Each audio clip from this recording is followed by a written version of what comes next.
যে নারী ঢাকার রাস্তা পার হতেও ভয় পেতেন, তিনি এখন একাই সাইকেল চালিয়ে ঘুরে বেড়াচ্ছেন পুরো শ্রীলঙ্কা। 1000 কিলোমিটারেরও বেশি পথ, পাহাড়, বন, সমুদ্র আর নির্জন জনপদ পেরিয়ে এগিয়ে চলেছেন এক বাংলাদেশি তরুণী। তার নাম এপি তালুকদার।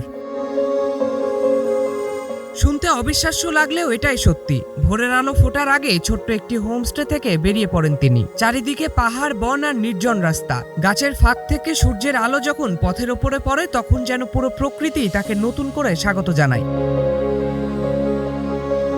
প্রতিদিন কত কিলোমিটার সাইকেল চালাবেন এর কোনো নির্দিষ্ট পরিকল্পনা নেই। যেখানে নিরাপদে রাত কাটানোর জায়গা পাবেন সেখানেই থামবেন। কখনো কখনো পরবর্তী থাকার জায়গা 100 কিলোমিটার দূরে পর্যন্ত হয়। তখন ক্লান্তি ভুলে সেই পথও পাড়ি দিতে হয় তাকে।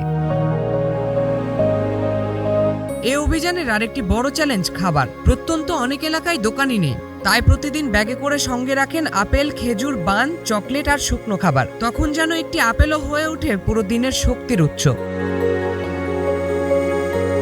এই যাত্রায় শুরুতে অবশ্য তিনি একা ছিলেন না। প্রথম কয়েকদিন সঙ্গে ছিলেন আরেকজন বাংলাদেশি সাইকেলিস্ট। পরে তাদের আলাদা হয়ে যেতে হয়। তার লক্ষ্য শ্রীলঙ্কার পুরো উপকূলীয় শহর ঘুরে প্রায় 1400 কিলোমিটার সাইকেল চালানো। এরই মধ্যে অতিক্রম করেছেন প্রায় 900 কিলোমিটারেরও বেশি পথ।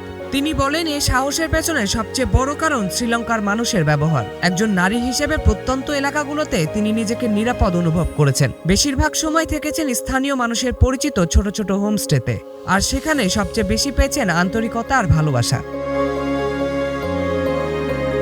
এই গল্প শুধু একজন ভ্রমণ পিপাসু তরুণীর নয়, এটি সাহসের গল্প। জুবাইরি নাম, নিউজ 24।